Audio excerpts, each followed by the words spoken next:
Irmãos amados, nós vamos abrir a palavra de Deus, então, na carta do apóstolo Paulo aos Efésios, no capítulo 5, versos 22 a 33. Abra sua Bíblia comigo, por favor.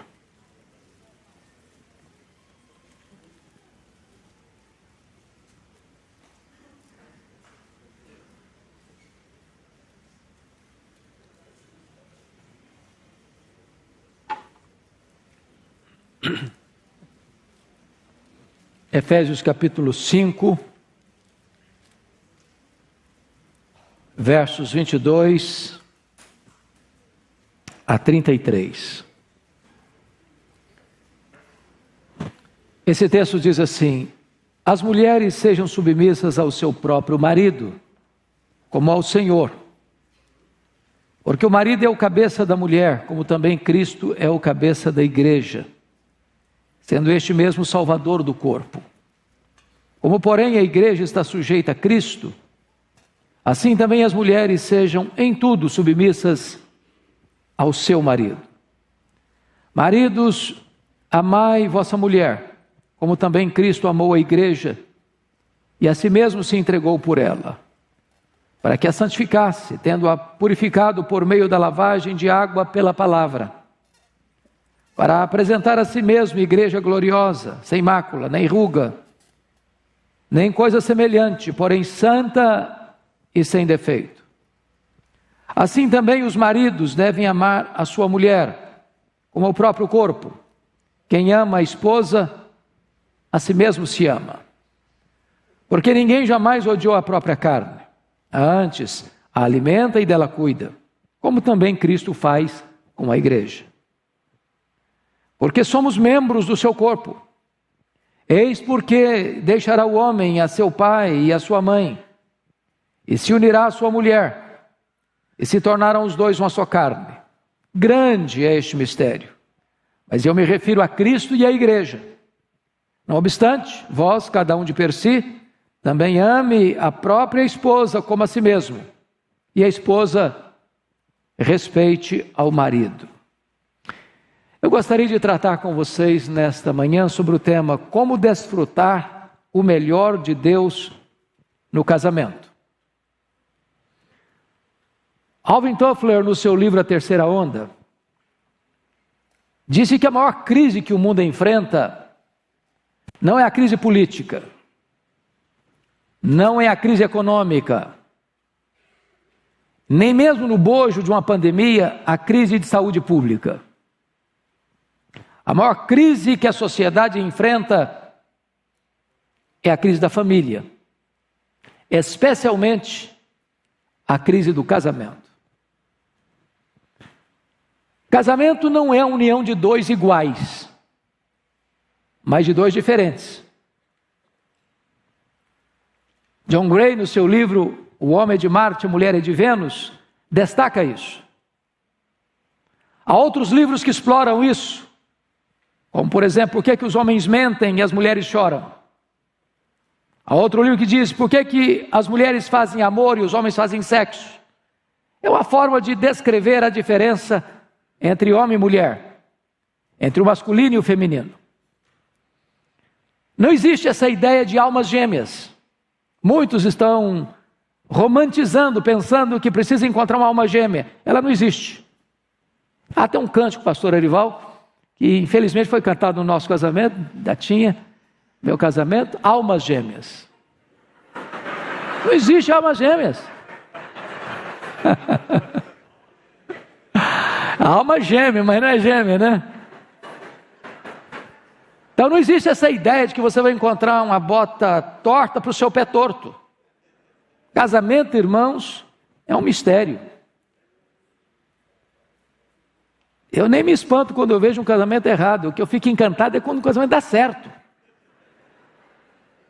Bom, casamento também não é um instituto para duas pessoas infelizes serem felizes. Casamento não faz você feliz. Quem faz você feliz é Jesus. Agora, duas pessoas felizes, bem realizadas, se casam para uma investir na vida da outra, cuidar uma da outra. É muito importante entender isso. Deus instituiu o casamento para a glória dele e para o nosso bem, para a nossa felicidade. Não é que eu era infeliz antes, agora porque casei sou feliz. Não. Porque sou feliz em Deus, eu me caso. Agora, é possível transformar o casamento, que deveria ser um jardim engrinaldado de flores, num deserto árido e inóspito.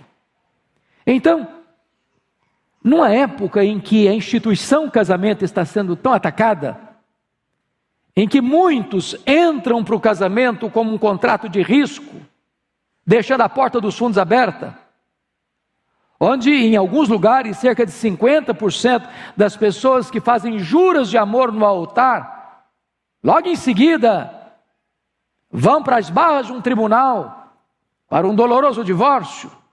É muito importante entendermos como é que nós podemos desfrutar o melhor de Deus no casamento. Para isso, é muito importante nós entendermos qual é o papel da esposa, qual é o papel do marido. Então vamos seguir aqui o texto para encontrarmos respostas nesse aspecto. Vamos ver nos versos 22 a 24 o papel da esposa. E Paulo diz assim: as mulheres sejam submissas ao próprio marido como ao Senhor. Eu estou convencido de uma coisa: essa palavra submissão dá urticária em muita gente. Tem gente que acha que essa palavra está cheirando neftalina. Mas o problema não é a submissão, o problema é não entender o que a Bíblia diz por submissão. Dr. John Mackay, que foi presidente do seminário de Princeton, disse certa feita, numa de suas obras, que o papel predileto do diabo é desfigurar, esvaziar e distorcer as palavras mais importantes do cristianismo. Por exemplo, quando você fala amor hoje, via de regra as pessoas entendem amor como aventura sexual, sobretudo antes ou fora do casamento. Quando se fala em submissão hoje, muita gente leva para o campo de inferioridade, de ser capacho, de não ter vez, de não ter voz, de ser um zero à esquerda. Mas é isso que a Bíblia está dizendo? Absolutamente não. Então vamos entender o que não é submissão, à luz da Bíblia. Primeiro, não significa inferioridade. Por exemplo, quando Deus criou homem e mulher, à sua imagem e à sua semelhança. Em outras palavras, o homem, o masculino, não é mais imagem e semelhança de Deus do que a mulher, o feminino. Estão no mesmo pé de igualdade no que tange a ordem da criação, ou melhor dizer, ao valor da criação. Então não se trata de inferioridade, do ponto de vista de dignidade e de valor. Segundo, a mulher não é inferior no que tange à redenção, porque tanto o homem quanto a mulher são salvos da mesma maneira. São pecadores que precisam se arrepender e crer em Cristo. E em Cristo não tem homem nem mulher, não tem judeu nem gentio, não tem livre nem escravo. Ou seja, todos são salvos da mesma maneira, portanto não tem inferioridade aqui. Terceiro, não há inferioridade de dignidade. Quando Deus vai fazer a mulher, diz a Bíblia que Deus tira a mulher da costela do homem. Agostinho de Hipona, que foi o grande corifeu dos pais da igreja, disse que Deus não tirou a mulher da cabeça do homem para mandar nele. Deus não tirou a mulher dos pés do homem para ser subjugada por ele. Mas Deus tirou a mulher da costela do homem para estar do lado dele, para estar perto do coração, para ser o centro dos afetos dele, debaixo do braço, para ser amparada por ele. Então preste atenção nisso.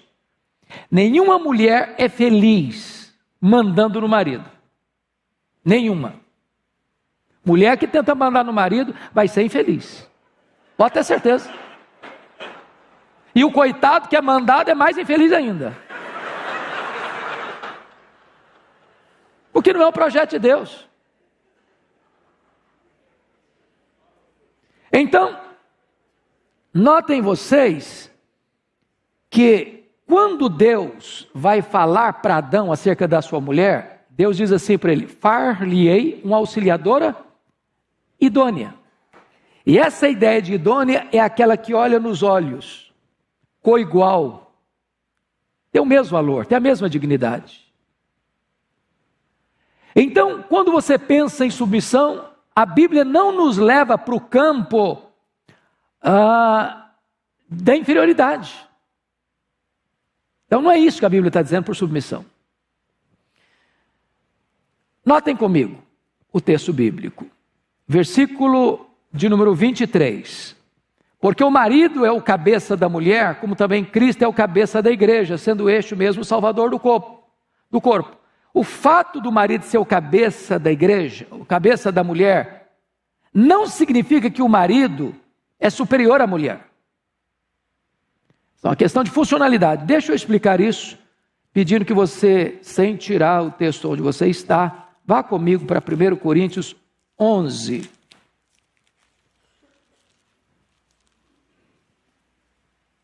Versículo 3. É importante entender isso aqui. Quero, entretanto, que saibais ser Cristo o cabeça de todo homem, e o homem o cabeça da mulher, e Deus o cabeça de Cristo. Então vamos entender aqui. Há diferença de valor, de dignidade, entre as três pessoas da Trindade, o Pai, o Filho e o Espírito Santo? A resposta é um sonoro não. As três pessoas da Trindade são da mesma essência, da mesma substância, têm os mesmos atributos, realizam as mesmas obras, mas dentro da dinâmica da Trindade, o Pai é o cabeça de Cristo. Não significa que o Pai é mais importante que Cristo, ou que o Pai é superior a Cristo, ou que o Pai seja maior do que Cristo. São iguais, coeternos, consubstanciais. Mas dentro dessa estrutura, o Pai é o cabeça de Cristo, Cristo é o cabeça da igreja e o marido é o cabeça da esposa. É funcionalidade. Irmãos, Deus é Deus de ordem e não de confusão. Uma casa não pode ter duas cabeças, bicéfala. Como a casa não pode ser acéfala, sem cabeça. Deus constituiu o marido como cabeça da esposa, até por uma questão de protegê-la, de resguardá-la, de abençoá-la. Então, não é uma posição de inferioridade. Mas vamos entender mais. Submissão da esposa, voltando agora para Efésios capítulo 5, não é submissão de gênero. Olha você, por favor, versículo 22. As mulheres sejam submissas ao seu próprio marido. Não é submissão de gênero. Não é submissão do feminino ao masculino. Nenhuma mulher tem que ser submissa a qualquer homem. Não, ao contrário. Ela é submissa ao seu marido. Não é machismo. Há poucos dias eu escutei uma conversa, uma pessoa falando, dizendo o seguinte: se um menino e uma menina estiverem assistindo um programa de televisão, e o menino quiser assistir o programa A, e a menina quiser assistir o programa B, o menino é que prevalece. Isso não é bíblico. A Bíblia não está ensinando isso não. Aliás, o menino devia aprender a ser cavalheiro desde o começo. Não, minha filha, você tem prioridade. Aí está ensinando esse menino a ser um homem de verdade. E não um ditador. Não é submissão de gênero. É submissão ao marido. Então não está falando de inferioridade. Mas ainda, irmãos, essa submissão não é incondicional. Porque o verso 22 diz assim: as mulheres sejam submissas ao seu próprio marido como ao Senhor. O que significa isso? Tem muito marido que acha que, pelo fato de ele ser cabeça, ele pode fazer o que ele quiser, do jeito que ele quiser. Não é isso que a Bíblia ensina. Se o marido exigir da esposa um comportamento, uma atitude que fira a verdade de Deus, as Escrituras Sagradas, que viole ou violente a consciência dessa mulher, iluminada pelas Escrituras e pela verdade, cabe a esta mulher não obedecer a essa ordem.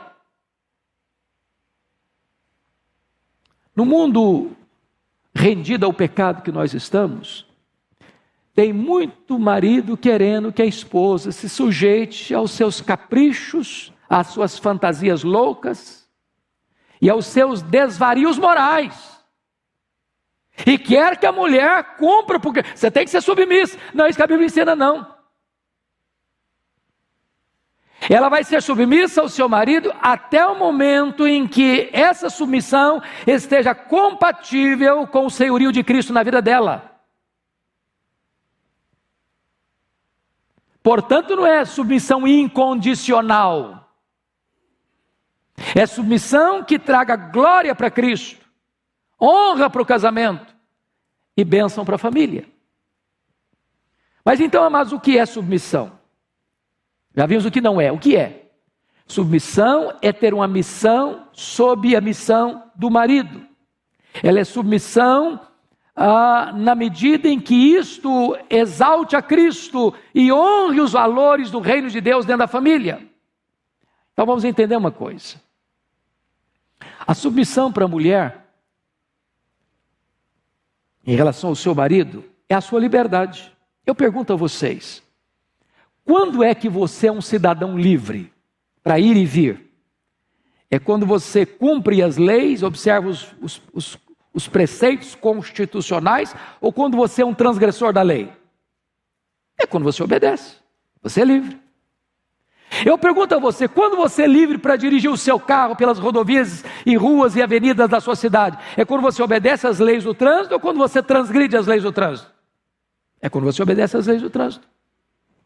Quando é que um trem desliza celeremente para levar passageiros ou cargas ao seu destino? É quando ele anda sobre os trilhos ou quando ele é descarrilhado? Vocês estão percebendo que a verdadeira liberdade, ela está quando você obedece os princípios de Deus e não quando você contraria os princípios de Deus. Então, recorda as palavras de Agostinho de Hipona de novo, quando ele disse o seguinte: quanto mais escravo de Cristo eu sou, mais livre eu me sinto. Porque o senhorio de Cristo não é opressor, não é camisa de força, não é cabresto. Não tira a sua racionalidade, a sua inteligência, nem viola a sua liberdade como ser humano. Por isso Jesus Cristo disse: se o Filho vos libertar, verdadeiramente sereis livres. Então a mulher não é escrava por ser submissa, ela encontra nisso a sua própria liberdade. Mais do que isso, a submissão é a sua própria glória. Pense comigo no que está escrito aqui, veja você, versículo 24. Como porém a igreja está sujeita a Cristo, assim também as mulheres sejam em tudo submissas ao seu marido. Ou seja, eu pergunto, quando a igreja é mais gloriosa? É quando ela desobedece a Cristo? Ou quando ela honra a Cristo? Quanto mais a igreja honra a Cristo, obedece a Cristo, mais gloriosa ela é. Assim também é no casamento. Sabe por quê? Porque a mais viva figura da relação de Cristo com a igreja é o casamento. Mais do que ovelha e pastor, mais do que ramos e videira, mais do que corpo e cabeça. A figura do casamento é viva, é dinâmica, e a igreja, ela representa a esposa, assim como Cristo representa o marido, e esta é a relação que deva refletir na nossa vida conjugal no dia a dia. Bom, vamos agora ver o segundo aspecto, que é o papel do marido. Veja comigo, por favor, o versículo 25. Maridos, amai vossa mulher. Só a notinha de rodapé. Eu estava ali agora há pouco, pastor, consultando os comentários, e é curioso que às vezes os tradutores erram na língua portuguesa de forma grave. Nós estávamos comentando agora há pouco, né? Não está escrito assim, maridos, está no plural. Amai vossas mulheres. Não, nós não aprovamos a poligamia. Então, maridos no plural, amai vossa mulher. Você não tem mais de uma. Aliás, não deveria ter, né? Se tem, você está encrencado. Agora veja, maridos, amai vossa mulher, como também Cristo amou a igreja. E a si mesmo se entregou por ela. Vamos entender essa questão do amor aqui. Existem 4 palavras para o amor no grego. A palavra eros, que é o amor físico. Existe a palavra storge, que é o amor familiar. Existe o amor filia, que é o amor de amizade. E existe o amor ágape, que é o amor sacrificial. Quando a Bíblia diz que o marido deve amar a sua mulher, como Cristo ama a igreja, ele não está falando do amor físico, ele não está falando do amor familiar, ele não está falando do amor amizade, ele está falando do amor ágape, o amor que se entrega pelo outro, que se dá pelo outro, está pronto a morrer pelo outro. É o amor sacrificial. Acho que todos vocês, se não todos, alguns aqui, ou a maioria talvez, tenham lido o livro As 5 Linguagens do Amor de Gary Chapman. Alguém já leu esse livro aqui? Alguns já leram. Vale a pena ler, viu? E Gary Chapman diz que a palavra amor, ela não é entendida por todas as pessoas da mesma forma. E ele está falando, claro, aqui do amor conjugal. Algumas pessoas, ele diz, só entendem amor quando você diz assim, eu te amo. Então, se a mulher não escutar do marido todo dia, eu te amo, ela não se sente amada. Porque a linguagem dela é a linguagem verbal. Para outra pessoa, diz Chapman, amor é tempo. Ah, eu amo você, mas eu não tenho tempo para ficar toda hora perto de você. Ela não se sente amada, porque para ela, amor é tempo. Está perto, está junto. Para outra pessoa, amor é serviço. Se o marido não ajuda a lavar a louça do jantar, ele pode falar eu te amo o dia inteiro. Para ela não representa nada, porque a linguagem dela é se você me ajuda, se você me socorre, se você serve. É o que o Arival faz, né, irmão? Todo dia.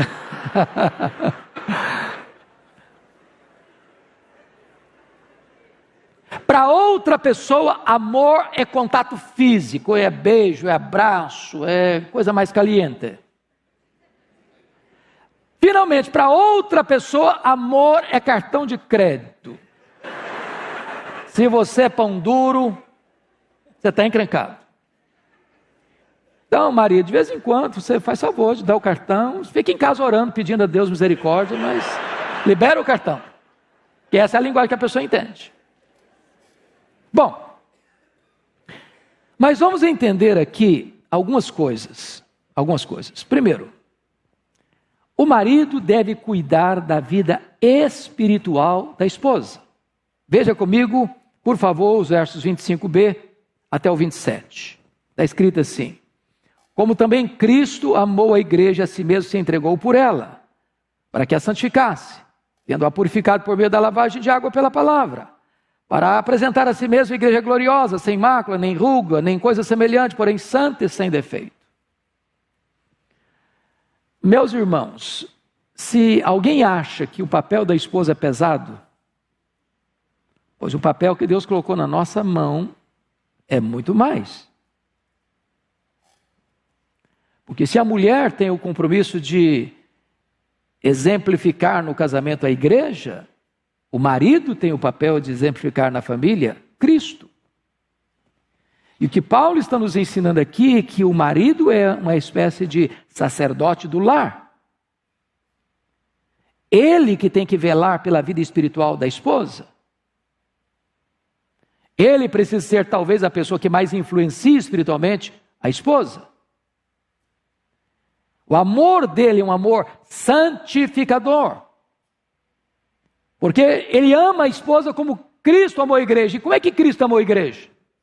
Primeiro, João 13:1 diz que Cristo amou e amou até o fim. Então note uma coisa aqui. Nós estamos vivendo uma geração, irmãos, que desaprendeu a capacidade de enfrentar a crise. Tem gente que troca de cônjuge como se troca de roupa. Há pouco tempo, um dos ícones do humorismo brasileiro morreu, e a imprensa só destacou o fato de ter tido 7 casamentos, como se fosse algo assim suprassumo. Casamento não é contrato de risco. Para primeiro problema você desiste dele. Primeira ruga que aparece já não me encanta mais. As mulheres driblam melhor isso porque as mulheres, via de regra, não embranquecem tão fácil a cabeça. Mas os homens embranquecem mais rápido. Não é até surgir o primeiro fio de cabelo branco. Não é até o primeiro desentendimento. Não é até a primeira crise. Não tem casamento sem dificuldade, irmão. Porque às vezes as pessoas até espiritualizam. Não, eu sou casado há 50 anos, eu nunca discuti com a minha mulher. Aí eu chego a uma conclusão, ou ele não é filho de Adão, ou é um anjo disfarçado de gente, ou está mentindo.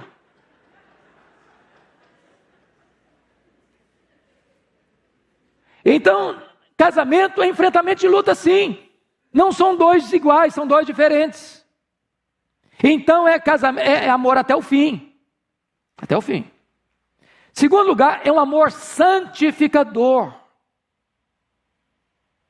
Ou seja, o que Paulo está querendo dizer aqui? Quando uma mulher é amada, ela é protegida. Pense você numa mulher que nunca recebe um elogio do marido. Nunca. Ela se prepara, ela vai no salão, ela toma um banho de loja, ela vai para uma festa linda, e o marido não fala nada. Ela recebe todos os elogios de todos, mas o marido não fala nada. Esta mulher, ao receber os elogios, e nem sempre sinceros, dos Dom Juans da vida, pode se fragilizar. Mas se esta mulher é amada, é valorizada, ela tem um marido que sabe o seu valor, sabe a sua dignidade, a elogia, é romântico com ela, é carinhoso com ela, é afetuoso com ela, se porventura ela recebe uma abordagem inadequada, ela diz, sai para lá, camarada, eu tenho valor, tenho dignidade, eu sou amada. O amor do marido santifica a mulher. Mas mais, veja comigo, o marido deve cuidar também da vida emocional, não só espiritual, mas emocional da sua mulher. Veja comigo, por favor, os versos 28 e 29. Assim também os maridos devem amar a sua mulher como ao próprio corpo. Quem ama a esposa a si mesmo se ama. Porque ninguém jamais odiou a própria carne, antes alimenta e dela cuida, como também Cristo faz com a igreja. Então veja bem. Você não deve amar a sua mulher como você ama o seu próprio corpo. Você deve amar a sua mulher porque ela é o seu próprio corpo. Estão percebendo a diferença? Os dois se tornam uma só carne. Se você andar na rua e ver uma pessoa pegando uma pedra e batendo na cabeça, ou se ferindo com um canivete, o que você pensa dessa pessoa? Ela está o quê? Louca. Se interná-la. Está com problema psiquiátrico. Agora, quando você vê um marido agredindo a esposa, com palavras, com atitudes, com gestos, com posturas inadequadas, ele está agindo como um louco. Ele está ferindo a si mesmo. Ele está machucando a si mesmo. Ele está praticando autofagia. Porque o amor dele pela mulher é como se ele estivesse amando ou cuidando do próprio corpo, porque a mulher é o seu próprio corpo. E Paulo diz assim, ninguém jamais odiou a sua própria carne, antes a alimenta e dela cuida. Por que você toma banho todo dia? Por que você toma café, almoça, toma lanche todo dia? Por que você faz uma higiene mental todo dia? Por que você vai ao médico? Por que você toma um remédio quando está doente? Porque você ama você mesmo. Assim o marido deve amar a sua mulher. Mas há uma palavra aqui que eu quero destacar. Versículo 29. Antes alimenta e dela cuida. Pode repetir essa palavra comigo? E dela cuida. Só tem 2 vezes essa palavra no Novo Testamento.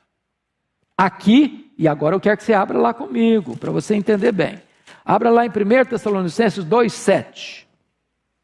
2,7. Ela só aparece essas duas vezes no Novo Testamento. Está escrito assim: embora pudéssemos, como enviados de Cristo, exigir de vós a nossa manutenção, todavia nos tornamos carinhosos entre vós, qual ama que acaricia os próprios filhos. A palavra acaricia aqui é a mesma palavra cuida de Efésios 5:29. O que significa isso? Significa que o marido precisa ser um homem carinhoso, que acaricia sua mulher. Irmãos, nós temos necessidades mentais, emocionais e físicas. E Pedro diz que o marido deve tratar a esposa como o vaso mais frágil. Ele não pode ser um Isaac da vida. Lembra do Isaac? O Isaac, porta para fora, ele dizia assim: olha, a Rebeca é minha irmã. Ele usava a mulher dele como escudo para se proteger. Mas lá dentro do quarto, na intimidade, ele acariciava a mulher. Ô, gente, eu conheço marido que tem muito tempo que não dá um abraço na esposa. Eu conheço marido que, se beijar a esposa em público, vira feriado nacional.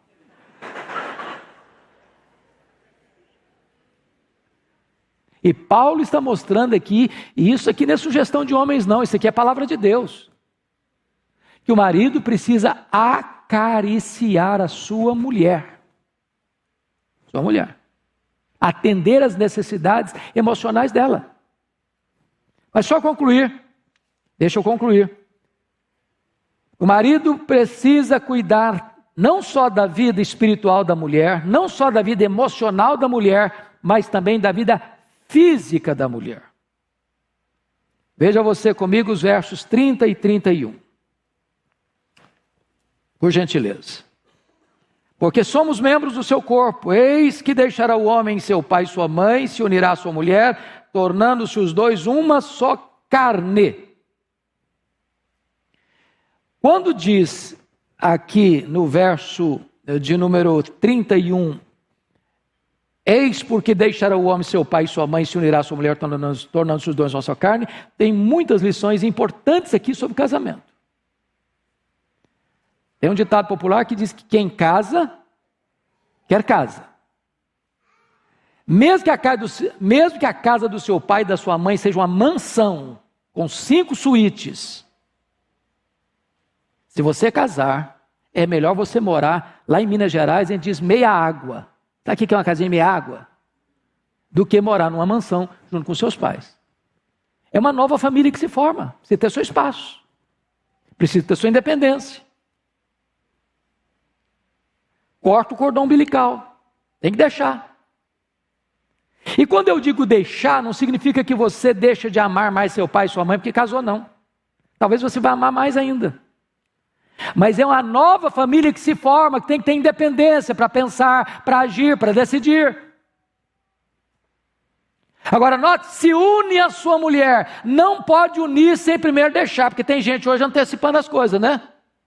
Sabia que 30% dos rapazes e das moças hoje namoram na casa dos pais, com a anuência e consentimento dos pais, vão para a cama, como se fosse marido e mulher.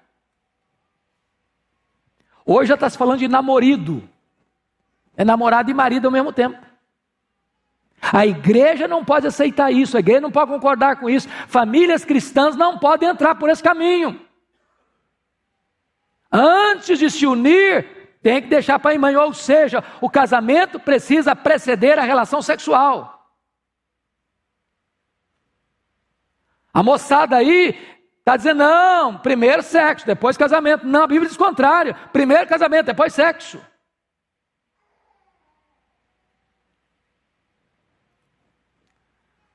Tornando-se os dois agora o quê?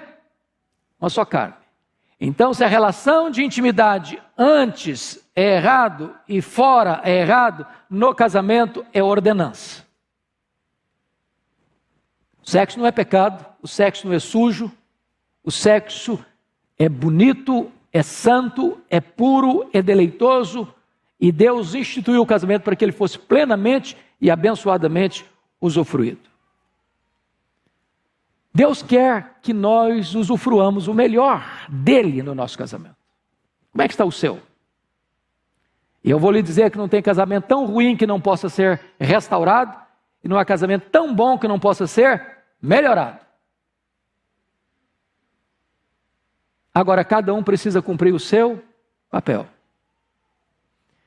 Porque o dever da esposa é respeitar o marido, mas o dever do marido é merecer o respeito da esposa. É isso que Paulo termina dizendo. Cada um de per si também ame a sua própria esposa como a si mesmo, e a esposa respeite o seu marido. Que Deus abençoe sua vida, que Deus abençoe seu casamento, que Deus abençoe seu cônjuge, que Deus abençoe seus filhos. E os meninos e as meninas solteiros e solteiras aqui, viu? Siga esse roteiro, siga essa receita. E vocês certamente serão muito abençoados na vida conjugal. Deus a todos abençoe. Amém.